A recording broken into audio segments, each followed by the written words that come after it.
Welcome to this episode Mutual Globe से मैं राहुल नारायण। मैं मनोज श्रीवास्तव म्यूचुअल ग्रुप से आपका स्वागत है इस एपिसोड में। तो हम लोग 21 डेज का एक कोर्स क्रिएट कर रहे हैं जो कि SIP सेंट्रिक है। हम लोग एक एपिसोड रिलीज़ कर चुके हैं जिसमें हम लोग ने लार्ज कैप कैटेगरी को डिस्कस किया था। ये इस सीरीज़ का सेकेंड एपिसोड है जिसमें हम लोग large and mid cap category को डिस्कस करेंगे। लार्ज एंड मिड कैप कैसे डिफरेंट है ये लार्ज कैप वाले से, और ये लार्ज एंड मिड बोल रहे हैं आप? तो लार्ज कैप जो हम लोग पिछले एपिसोड में डिस्कस कर चुके हैं उसकी डेफिनेशन थी कि जो फंड मैनेजर है जो AUM इकट्ठा होगा वो इन्वेस्ट करेगा उन स्टॉक्स में जो कि अगर मार्केट कैपिटलाइजेशन के एंगल से देखें तो टॉप 100 स्टॉक्स हैं। ओके, तो वो लार्ज कैप स्टॉक्स होते हैं। स्टॉक्स मतलब companies. Okay, for example HDFC, Reliance. Okay, तो 80% इन्वेस्ट करता है लार्ज कैप स्टॉक्स में।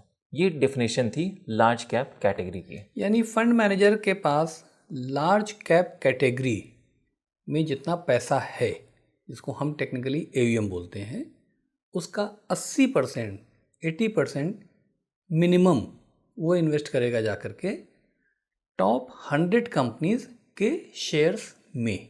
राइट। ओके, ये हो गया लार्ज कैप। अब ये कैसे डिफरेंट है? हाँ, ये डिफरेंट है कि इसमें जब टॉप 100 के बाद जो शेयर्स आते हैं, ये बात करें 101, जब फॉर एग्जांपल 101 टू 250 जो शेयर होगा, right, based on market capitalization, okay, उसको हम कहेंगे मिड कैप। अच्छा, तो मेरी समझ के लिए एक नंबर मार्केट कैपिटलाइजेशन के बेसिस पे एक नंबर से लेके 100 नंबर तक की जो कंपनीज हैं वो हो गई लार्ज कैप। राइट।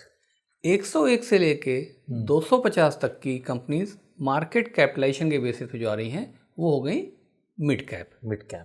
और इस कैटेगरी का नाम है large and mid cap. Right. तो क्या दोनों तरह के शेयर्स को ले सकते हैं इसमें? यस। तो इसमें फंड मैनेजर दोनों तरह के स्टॉक्स में इन्वेस्ट करेगा। ओके, लार्ज कैप में भी करेगा, मिड कैप में भी करेगा, दोनों में करना है। हाँ, और एक परसेंटेज सेट की है जो सेबी ने सेट की है। राइट, तो minimum 35% of the AUM fund manager invest करेगा लार्ज कैप स्टॉक्स में, and again minimum 35% of AUM fund manager invest करेगा मिड कैप स्टॉक्स में, जो कि टोटल हो गया 70%। अब वो जो बैलेंस 30% बचा, अब उसके पास वो उसके डिस्क्रिप्शन है कि वो कहाँ इन्वेस्ट करना चाहता है। फॉर एग्जांपल वो पूरा लार्ज कैप में कर सकता है, वो बाकी मिड कैप में कर सकता है, या स्मॉल कैप में कर सकता है, या दोनों के प्रपोर्शन में कर सकता है। लेकिन minimum 35% in large cap, minimum 35% in mid cap, ये उसको इन्वेस्ट करना है। And that is this scheme large and mid cap. यानी कि जो बचा हुआ 30% है वो फिर लार्ज कैप ले ले, मिड कैप ले ले, स्मॉल कैप ले ले, कुछ डेट ले ले, वो उसके डिस्क्रिप्शन पे है। तो लार्ज कैप और मिड कैप में बेसिकली ये डिफरेंस हुआ कि यहाँ पे थोड़ा सा रिस्क बढ़ गया, और जब रिस्क बढ़ा तो पोटेंशियल फॉर अर्निंग भी बढ़ गया, क्योंकि by definition mid cap stocks में रिस्क ज़्यादा होता है लेकिन अर्निंग भी ज़्यादा होती है। तो इस वजह से जो इन्वेस्टर्स, हम लोगों ने पिछली बार डिस्कस किया था, जो इन्वेस्टर्स थोड़ा सा रिस्क कम लेना चाहते हैं लेकिन इक्विटी में इन्वेस्ट करना चाहते हैं, वो लार्ज कैप में इन्वेस्ट करें।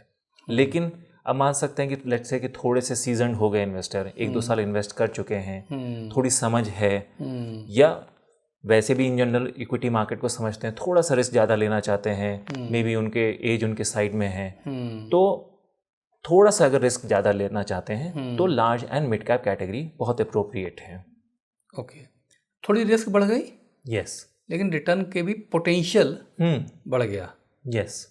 मुझे क्या लगता है ना, ये बात करते करते जो आ रहा है, कोई इसका फॉर्मूला नहीं है, कोई रूल नहीं है, बट मुझे लगता है कि जो भी इक्विटी मार्केट में इन्वेस्ट करना शुरू करे, वो तो हम लोग बार बार कहते ही हैं कि 5 से 7 साल का टाइम हो, सिप के जरिए करे, बट मुझे लगता है कि शुरू के 4-5 साल जो इन्वेस्ट करे वो प्रेफरेबली लार्ज कैप में करे। एक बार एक साइकिल देख लेनी चाहिए। मतलब ऐसा नहीं हो कि आपने पेपर में पढ़ा, टीवी में देखा, पड़ोसी को देखा, इक्विटी बहुत अच्छा होता है, जैसे कि अभी इधर कोरोना के बाद 3-4 साल चला है, और आप आ गए उठ के। मुझे लगता है खुद इन्वेस्ट करके एक साइकिल घूमनी चाहिए। अब उसमें फ़ायदा हो रहा है, नुकसान हो रहा है, मार्केट ऊपर जा रहा है, नीचे जा रहा है, इसको सीजनिंग बोलते हैं। एक सीजनिंग हो जानी चाहिए, क्योंकि पैसे कमाने के लिए तो बहुत लंबा टाइम आपके पास में अगले 20, 25, 30 साल बचे ही हुए हैं। और एक जब सीजनिंग हो जाए, अब वो सीजनिंग आपकी 5 साल में भी हो सकती है, 3 में हो सकती है, वो आपको देखने की बात है। Then he should move to large and mid cap, right, जहाँ पर कि थोड़ा सा रिस्क बढ़ा, थोड़ा सा रिटर्न पोटेंशियल भी बढ़ा। Yes, exactly. Okay okay. तो इसमें ग्रोथ और स्टेबिलिटी दोनों का बैलेंस हो जाता है, क्योंकि ये लार्ज कैप का 35% तो मिनिमम उसमें इन्वेस्टेड है ही है, तो स्टेबिलिटी रहेगी, बट मिड कैप की आने की वजह से थोड़ा सा ग्रोथ पोटेंशियल बढ़ जाता है। रिस्क प्रोफाइल के टर्म से बात करें, वो कंजर्वेटिव इन्वेस्टर्स के लिए है, ये क्या बात कर सकते हैं जिनको मॉडरेट रिस्क लेना है या स्लाइटली अग्रेसिव की बात करें, तो उनके लिए ये अप्रोप्रिएट है। तो और हम लोग जैसे डिस्कस कर चुके हैं, लॉन्ग टर्म ही होराइजन होना चाहिए। वो किसी भी इक्विटी कैटेगरी की बात करें, मिनिमम 5 इयर्स का तो होराइजन होना ही चाहिए, और वो इस कैटेगरी के लिए भी होल्ड ट्रू करता है। ओके। बल्कि मुझे लगता है, मतलब मेरी पर्सनल ओपिनियन है कि अगर हम 5 साल लार्ज कैप के लिए दे रहे हैं तो इसके लिए कम से कम 7 साल देने चाहिए। यस, कैलकुलेशन हमने 5 साल भी बनाए हैं, लेकिन अगर आप 7 साल दें तो नॉर्मली देखो ना, जो भी पीरियड टर्मोइल के रहे हैं तो 5 साल, 6 साल, 7 साल में पूरी साइकिल घूम जाती है। यस। तो अगर लार्ज एंड मिड पे जा रहे हैं तो 6 साल या 7 साल मिनिमम लेके चलें तो आपको ज़्यादा पीस ऑफ माइंड रहेगी। अब कुछ हम लोग इंपॉर्टेंट चार्ट्स पे देख लेते हैं, फिगर्स देख लेते हैं, तो उससे और क्लियर हो जाएगा। हम लोग ने जो जितनी भी स्कीम्स थी इस कैटेगरी में उनको स्टडी किया, और देखा कि किन स्कीम्स के सबसे अच्छे रिटर्न आए हैं पिछले 5 साल में, एनुअलाइज्ड रिटर्न्स। इसका मतलब वही स्कीमें आपने ली जो 5 साल या उससे ज़्यादा पीरियड में चल चुकी हैं, रन कर चुकी हैं। ओके ओके, ठीक है। तो जो उसमें स्कीम्स निकली वो ये है जो आपके स्क्रीन पे आ रही होंगी, कि बंधन core equity, HDFC large and mid, ICICI prudential large and mid, quant large and mid, UTI large and mid, ये वो स्कीम्स थी जिन्होंने बेस्ट रिटर्न्स दिए इस पीरियड में, 5 ईयर के पीरियड में। और हम लोग देख रहे हैं कि एनुअलाइज्ड रिटर्न जो आया है वो अपवर्ड्स ऑफ 20% है। 20% से 22.8% रिटर्न गया है, जो कि बहुत ही अच्छा रिटर्न है। तो इसमें हम इसका मतलब कि पूरी साइकिल भी देख ली जो 5 इयर्स की है, और तब भी एक अच्छे decent very very good return आया है। लेकिन इस पे मेरा ऑडियंस के बिहाफ पे कहना है कि ये 5 इयर्स का एनुअलाइज रिटर्न है, यानी कि व्हाट डज इट से, 5 साल पहले वन टाइम पैसा डाल दिया गया और 5 साल तक पड़ा रहा, तो उसके बेसिस पे ये रिटर्न निकल के आया, ये मतलब हुआ। Yes yes. लेकिन ये भी हो सकता है कि 5 साल में मार्केट नीचे गया हो, ऊपर गया हो, कोई बड़ी ख़राब खबर आई हो, कोई कम ख़राब खबर आई हो, तो उससे निपटने के लिए ऑफकोर्स पूरा कोर्स ही ये SIP के ऊपर है। तो अगर हम SIP के रिटर्न को देखें तो ज़रा समझें कि क्या निकल के आ रहा है। राइट। अब इन्हीं सेम स्कीम्स के SIP के रिटर्न्स देखते हैं, SIP के रिटर्न्स, तो देखते हैं कि मोस्ट ऑफ द केसेस में वो एनुअलाइज रिटर्न से भी ज़्यादा हैं।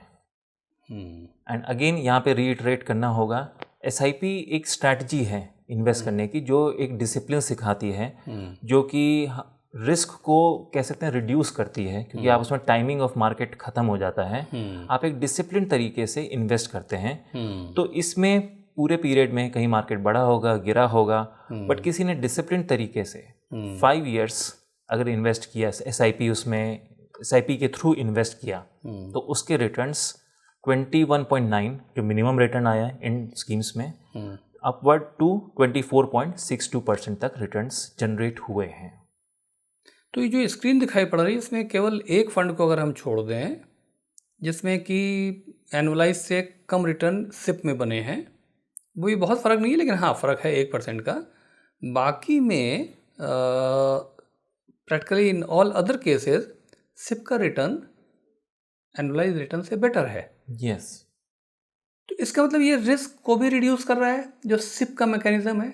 यस। सिस्टमेटिक इन्वेस्टमेंट प्लान, जिसमें आप हर महीने एक फिक्स रकम इन्वेस्ट करते जाते हैं, तो रिस्क को भी कंटेन कर रहा है और आपको डिसिप्लिन भी बना रहा है। Yes, exactly. और जो एक फोमो टर्म चलने लगा है आजकल, फियर ऑफ मिसिंग आउट, तो ये भी नहीं कि अरे मैंने तो 5 साल पहले लगाया नहीं था तो अब मैं क्यों लगाऊं, क्योंकि अब तो मार्केट बढ़ गया, ये हो गया, वो हो गया। भाई एक आप जो दिखा रहे हैं स्क्रीन 5 ईयर्स एनुअलाइज, यानी एक बार लगा दिया, 5 साल तक वेट किया, कोई और पड़ोसी नहीं लगा पाया, वो कह रहा अरे भाई मेरे पड़ोस वाले ने तो लगा दिया था, मैं तो लगा नहीं पाया।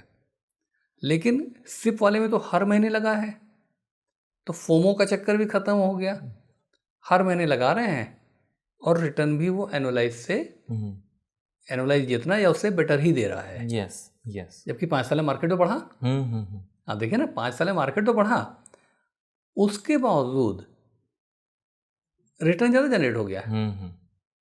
तो ये क्या रिटर्न इसीलिए जनरेट हुआ होगा, अगर सिंपल बात करें बिल्कुल कॉन्क्रीट, 5 साल पहले से मार्केट इस वक्त तो बहुत बढ़ चुका है।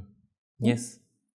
उसके बावजूद रिटर्न जनरेट इसलिए होंगे कि बीच में कई बार मार्केट नीचे गया होगा। यस। तो कम रेट पे शेयर खरीदे गए होंगे, या आप as a mutual fund investor कम एनएवी पे आपको यूनिट्स मिली होंगी। यस।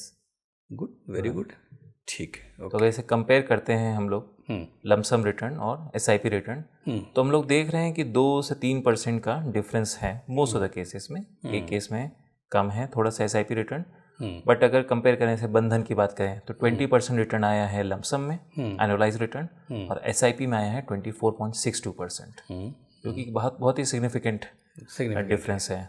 ऐसी एचडीएफसी लार्ज एंड मिड में बात करें तो 21 आया है लमसम का, 23.5 के आसपास आया है एसआईपी का। तो अगेन हम लोग देख रहे हैं 2 से 2.5% कहीं 3% का डिफरेंस है, जो कि अच्छा डिफरेंस है। नेक्स्ट हम लोग देखते हैं स्लाइड, वो है पीई रेशियो और पीबी रेशियो की। राइट। एक बार फिर से पीई रेशियो पीबी रेशियो क्या मतलब है? Market price of share divided by earnings पर शेयर। ये इंडिकेट करता है कि शेयर हाईली वैल्यूड है, अप्रोप्रिएटली वैल्यूड है, या वैल्यूएशन कम है। तो इस केस में बात करें तो ये मोस्ट ऑफ द शेयर्स जो हैं वो 20s में हैं, जो कि इस कैटेगरी के लिए बात करें तो अप्रोप्रिएट है। और एक स्कीम की बात करें वो तो बिलो 20 उसका पी रेशियो है, वेरी गुड। तो अगर कम रिस्क, उससे मतलब है कि उन्होंने ऐसे शेयर्स लिए हैं जो ज़्यादा सेफ हैं। तो इससे ये इंडिकेट करता है कि ये स्कीम्स भी वैल्यूएशन वाइज भी ठीक हैं और रिटर्न्स भी जनरेट कर रही हैं अच्छा। Good, very good. नेक्स्ट हम लोग स्कीम्स, नेक्स्ट जो स्लाइड देखते हैं उसमें हम लोग एक कॉन्क्रीट एग्जांपल ले लेते हैं कि फॉर एग्जांपल किसी ने 5 इयर्स पहले 10,000 रुपीज़ की एसआईपी स्टार्ट की। राइट। 5 इयर्स मतलब 60 मंथ्स, 6 लाख रुपीज़ उसने प्रिंसिपल इन्वेस्ट किया। वो वैल्यू कितनी हो चुकी होगी आज? तो हम लोग बात करते हैं, देखते हैं बंधन के केस में 11.85 lakhs, HDFC large and mid में 11.44 लाख्स, एंड देन 12 लाख्स, 10.93 लाख्स, 11.63 लाख्स। मतलब सिग्निफिकेंट गेन है, 5 लाख्स to 6 लाख रुपीस का गेन आया है on the clients investment of 6 lakh rupees. जैसे आईसीआईसीआई प्रूडेंशियल में 6 लाख का 12 लाख रुपए हो गया है। राइट। और में भी लगभग उसी तरह से नियरली डबल हो गया है। ओके, जो कि इंडिकेट करता है कि बहुत ही अच्छे रिटर्न बन रहे हैं। थोड़ा सा रिस्क ज़्यादा लिया लेकिन गेंस भी अच्छे आए हैं इसमें। अच्छे हैं, ठीक है। अब यहाँ पे मेरा जो मैं चीज़ों को थोड़ा सा डीकोड ऑडियंस के एंगल से करता चल रहा हूँ, इन्वेस्टर्स के एंगल से। तो जैसे अभी आपने बताया कि भाई हमने क्या किया कि इस कैटेगरी जो कि लार्ज एंड मिड है, इसकी सारी स्कीम्स को नहीं लिया, हमने उन स्कीम को लिया जो कम से कम 5 साल पहले शुरू हुई थी। यानी कि अगर कोई 1 साल पहले हुई थी, कोई 3 साल पहले थी, हमने उनको नहीं लिया। इसका ही मतलब नहीं वो स्कीमें अच्छी नहीं हैं, बट एक तो कोई सिस्टम रखना था कि 5 साल रखा, और 5 साल इसलिए रखा क्योंकि हम हमेशा कहते हैं कि भाई इक्विटी में मिनिमम 5 साल होना चाहिए। और उसके बाद फिर हमने वो जो 5 साल वाली स्कीमें थी उसको डिसेंडिंग ऑर्डर में चूज़ कर लिया एक्सेल पे जा करके कि भाई देखिए ये सबसे अच्छी, ये उससे कम अच्छी, ये उससे कम अच्छी परफॉर्मेंस वाइज, और वो 5 स्कीमें उठा ली। यहाँ पर कोई रिकमेंडेशन नहीं है। तो 2 चीज़ें समझनी पड़ेंगी जो ऑडियंस सुन रही है और जो इन्वेस्ट करना चाहती है। ये कोई रिकमेंडेशन नहीं है। आपको इन्वेस्ट करना है तो आप या तो अपनी स्टडी कीजिए, या आप हमारी हेल्प लेना चाहते हैं तो आप दिए हुए नंबर पे हमारी हेल्प ले सकते हैं मैसेज भेज के। दूसरा पॉइंट इंपॉर्टेंट है, अभी आपको 5 स्कीमें दिखाई पड़ रही हैं। हो सकता है किसी का एयूएम बहुत कम हो, हमने तो नहीं है कंसीडर किया। हमने तो 2 चीज़ें की ना, 5 साल से पुरानी स्कीम होनी चाहिए और परफॉर्मेंस के बेसिस पे, एंड दैट टू एनुअलाइज के बेसिस पे टॉप से नीचे पे आ गए, वो ले लिया। अब किसी का AUM कम हो सकता है, you may not be comfortable. किसी में फंड मैनेजर छोड़ के चला गया, you may not be comfortable. भाई 5 साल कोई एक फंड मैनेजर था, लेकिन आज माली छोड़ के चला गया वो, या 4 साल था और फिर छोड़ के चला गया, तो ये सब चीज़ें इसमें रिफ्लेक्ट नहीं हो रही हैं। तो या तो अपनी स्टडी कीजिए और या हमारी टीम को कांटेक्ट कीजिए, तो हम आपको और इन्फॉर्मेशन रेलेवेंट दे देंगे ताकि आप एक इन्फॉर्म्ड डिसीजन ले सकें। राइट। तो किसी का AUM कम है, किसी में फंड मैनेजर ने छोड़ दिया है, किसी में कोई और इशू है, तो उसके लिए आप हमको संपर्क करें, और बाकी हम आपको कॉन्सेप्ट और SIP की तरफ मोटिवेट कर रहे हैं, उसमें ये डेटा आपको हेल्प करेगा, आपको समझने में और मोटिवेट होने में। एपिसोड को हम लोग यहाँ पे रैप करते हैं। हम लोगों ने लार्ज एंड मिड कैप को डिस्कस कर लिया है, तो इसी तरह से नेक्स्ट एपिसोड में भी मिलेंगे। ठीक है, उसमें एक नई कैटेगरी डिस्कस करेंगे। ठीक है, तो तब तक के लिए गुड बाय। अगर आपको ये एपिसोड अच्छा लगा हो तो प्लीज़ इस एपिसोड को लाइक करें, शेयर करें, सब्सक्राइब करें। आपकी कोई भी क्वेरीज़ हों, इन्वेस्टमेंट के बारे में समझना चाहते हो या पैसे इन्वेस्ट करना चाहते हो, तो स्क्रीन पे दिए हुए नंबर पे आप व्हाट्सएप कर सकते हैं, कॉल कर सकते हैं या ईमेल भी कर सकते हैं। तब तक के लिए गुड बाय।